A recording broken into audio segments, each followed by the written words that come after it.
There is a restraint being imposed by the enemy. But there is also a restraint sanctioned by the Lord. And the two are very different. They are not the same.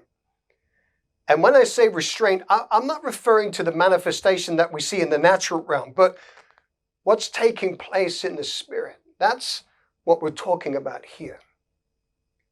The enemy seeks to impose restraint, to cause a spiritual lockdown.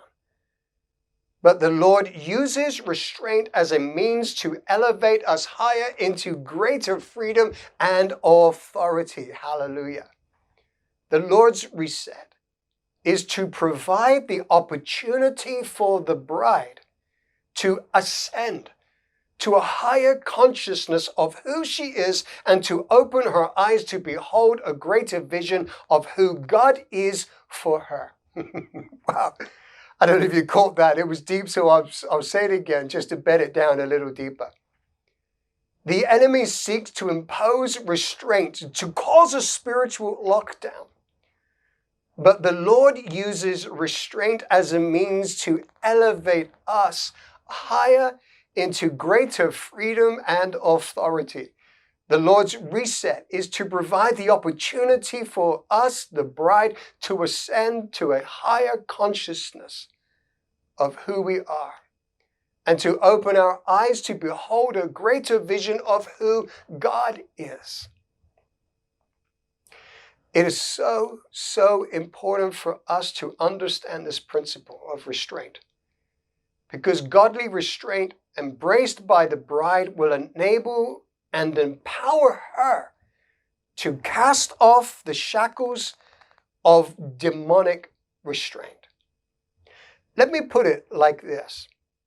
In order for the bride to exercise restraint over her enemies, she must first be given the opportunity to exercise restraint over herself.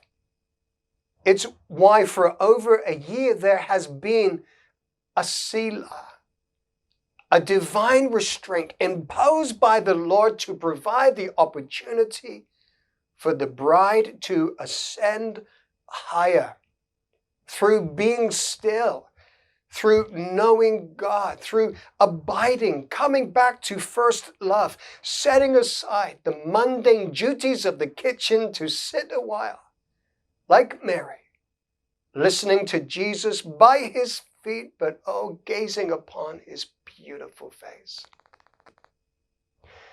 Satan wants to restrain the bride. Why? Because if we have seen, she can hold him back at the gate. He has no authority to do this whilst she is restrained by God. So God is restraining her. How? With a vision of who he is for her and who she is in him. Without this vision, we will cast off restraint and therefore forfeit our authority to hold the enemy at the gate.